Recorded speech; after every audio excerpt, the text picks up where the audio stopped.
kesukaan dalam persekutuan yang senantiasa memuliakan Tuhan. Pengalaman para murid ini ketika mereka menyaksikan kenaikan Yesus ke surga,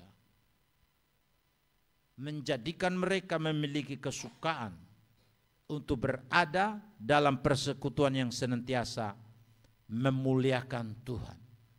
Ketika Yesus naik ke surga, Tuhan Yesus memerintahkan kepada para murid untuk menunggu di Yerusalem.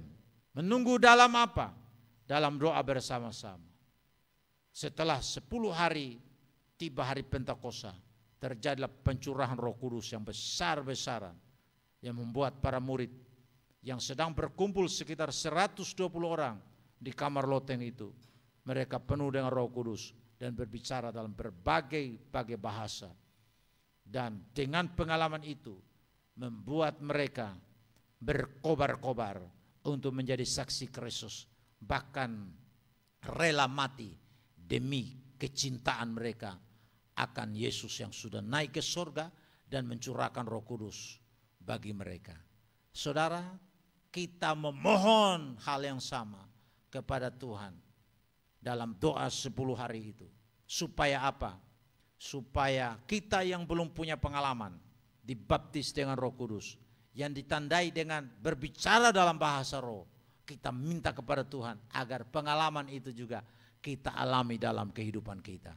Saudaraku yang kasih dalam Tuhan, peristiwa kenaikan Yesus ke surga menjadi pengalaman para murid ini dan membawa suatu kesukaan yang luar biasa dalam diri mereka untuk senantiasa berada dalam persekutuan yang memuliakan Tuhan. Karena itu dalam ayat yang ke-53 dikatakan, mereka senantiasa berada di dalam bait Allah dan memuliakan Allah. Ini yang kita ingat juga apa yang dikatakan oleh pemazmur Daud dalam Mazmur 84 ayat 3. Jiwaku hancur karena merindukan pelataran-pelataran Tuhan. Dia sangat rindu untuk berada di dalam pelataran Tuhan. Kata hancur di sini ini menggambarkan suatu kerinduan yang amat sangat yang terdapat di dalam hati dan jiwa dari Daud ini.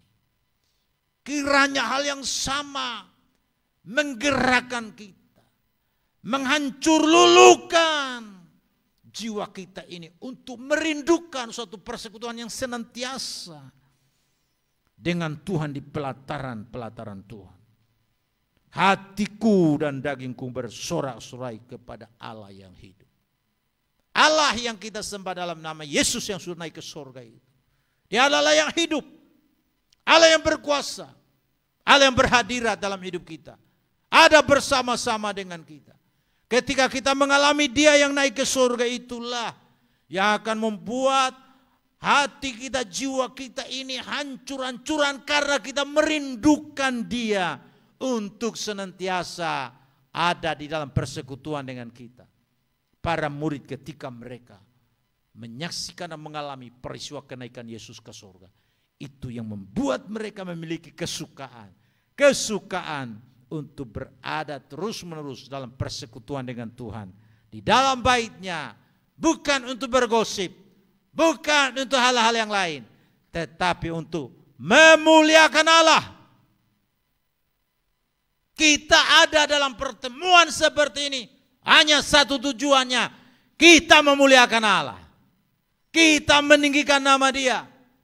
Dan ketika kita meninggikan Dia, memuliakan Dia, berarti kita juga memberi diri kita untuk menjadi wadah, tempat di mana Tuhan berhadirat. Karena Alkitab berkata, pada saat kita memuliakan Tuhan, Tuhan itu bertakhta di atas puji-pujian kita. Dia menyatakan hadiratnya dalam pertemuan kita. Dia menyatakan kemuliaannya di dalam persekutuan di mana kita memuliakan Dia sebagai Tuhan Raja dan penguasa dalam hidup kita. Inilah saudaraku yang kasih, beberapa hal yang kita peroleh dari firman Tuhan, dampak dari kenaikan Yesus ke surga itu.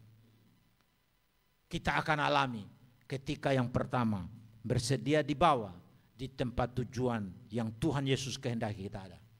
Kemudian yang kedua, berada di tempat yang Tuhan kehendaki, menjadikan diri kita ini wadah yang terbuka untuk menerima atau hidup dalam berkat Tuhan.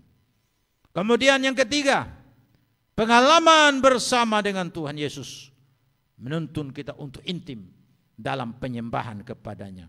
Dan yang keempat, berjalan dalam pengalaman sukacita yang dahsyat bersama Tuhan Yesus yang naik ke surga. Ini ada suatu pengalaman yang kita alami dalam kehidupan pribadi. Ketika kita berjalan bersama dengan Tuhan, sesuai tuntunan Tuhan untuk kita berada di tempat tujuan yang Tuhan kehendaki untuk kita berada, kita akan menikmati pengalaman sukacita. Dan yang terakhir, ketika Yesus naik ke surga dan itu berdampak pada suatu perubahan hidup, itu juga membentuk dalam diri kita suatu kesukaan yang luar biasa untuk hidup dalam persekutuan yang senantiasa memuliakan namanya. Kiranya 5 hal ini betul-betul kita dapat alami dalam kehidupan kita sebagai dampak dari kenaikan Yesus ke surga. Amin buat firman Tuhan.